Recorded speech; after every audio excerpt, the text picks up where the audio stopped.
पलकी ने कर लिया राजवीर से ब्रेकअप और तोड़ दिए पलकी ने राजवीर से अपने सारे रिश्ते। जी हाँ दोस्तों, कुंडली भाग्य के आने वाले धमाकेदार एपिसोड में जब राजवीर अपने मन में करण को बर्बाद करने के लिए सोच रहा होगा, तभी पलकी राजवीर के पास आएगी और पलकी राजवीर को देखकर पलकी को मन में एहसास होगा कि राजवीर कुछ न कुछ सोच रहा है और वो बड़ी प्रॉब्लम में है। इसलिए जब पलकी अपनी बहन शनाया की बातों को याद करके पलकी राजवीर के पास जाएगी और राजवीर को कहेगी कि राजवीर क्या हुआ, तुम किसी परेशानी में हो क्या या फिर कोई प्रॉब्लम हुई है। तभी यह सुनकर राजवीर पलकी को बात ना बताने के लिए पलकी को कहेगा कि पलकी कुछ नहीं, कुछ भी तो नहीं, मैं बिल्कुल ठीक हूँ और ये तुम मुझसे क्या परेशानी की बात करी हो, मैं कोई परेशान नहीं हूँ, मैं बिल्कुल ठीक हूँ। तभी यह सुनकर पलकी राजवीर को कहेगी कि एक मिनट तुम यहाँ पर आओ, मुझे तुमसे जरूरी बात करनी है। तभी राजवीर को काफी बड़ा शौक लगेगा और राजवीर कहेगा कि पलकी क्या हुआ, यहाँ पे भी तो बात कर सकती हो ना तुम। तभी पलकी कहेगी नहीं, मुझे अकेले में तुमसे बात करनी है। यह कहकर तभी जब पलकी राजवीर को अकेले कमरे में ले जाएगी और पलकी राजवीर को कहेगी कि राजवीर तुम जिस तरह इतने दिनों से मेरे साथ रह रहे हो और जब से हमारी एंगेजमेंट हुई है तब से तुम मुझसे कुछ न कुछ छुपा रहे हो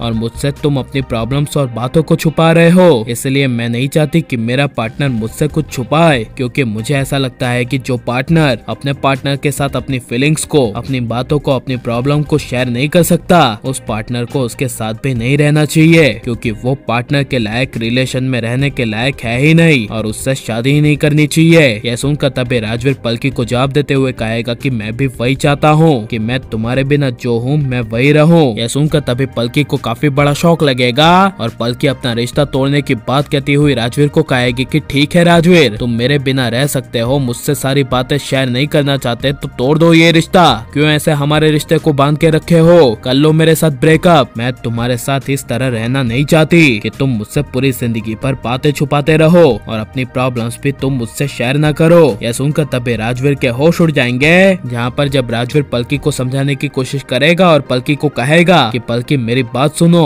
और मुझे समझो, मैं तुम्हें मेरे बारे में कुछ नहीं बता सकता और ना ही मैं अपनी प्रॉब्लम शेयर कर सकता हूँ। यह सुनकर तभी पलकी कहेगी तो ठीक है, आज से हमारा रिश्ता खत्म, मुझे तुम्हारे साथ ऐसे रिश्ते में बंधे रहने में कोई इंटरेस्ट नहीं है, तुम जाओ अपने रास्ते और मैं जाती हूँ अपने रास्ते। ठीक है राजवीर, अपने लिए कोई ऐसी लड़की ढूंढ लेना जो तुम्हारी प्रॉब्लम शेयर किए बिना रह सके। यह सुनकर तभी राजवीर एक बार भी पलकी को रोकने की कोशिश नहीं करेगा, जिसकी वजह से पलकी को एहसास हो जाएगा कि राजवीर उसके लायक है ही नहीं। इसलिए पलकी अकेले में काफी ज्यादा रोएगी। जहाँ पर जब राजवीर अपने कदम को आगे बढ़ाते हुए पलकी को रोकने के लिए जा रहा होगा, तभी राजवीर अपने मन में सोचते हुए कहेगा कि नहीं नहीं, मैं ये क्या कर रहा हूँ, अपनी प्रॉब्लम्स मैं पलकी को नहीं बता सकता और मैं नहीं बता सकता कि मैं कौन हूँ और ना ही मैं ये पलकी को बता सकता हूँ कि मैं करण लूथरा का बेटा हूँ। अगर मैंने पलकी को बता दिया तो पलकी सबको बता देगी। ये सोचकर राजवीर कहीं नहीं जाएगा और पलकी राजवीर का रिश्ता टूट जाएगा। और लेकिन पलकी के लिए राजवीर और शौर्य दोनों में से कौन सही है, शौर्य क्या राजवीर? और आप किसकी जोड़ी को बनते हुए देखना चाहते हैं, पलकी शौर्य की या फिर पलकी राजवीर की? ये सब हमें कमेंट में जरूर बताएं और आप प्लीज इस वीडियो को लाइक शेयर और हमारे चैनल को सब्सक्राइब करें।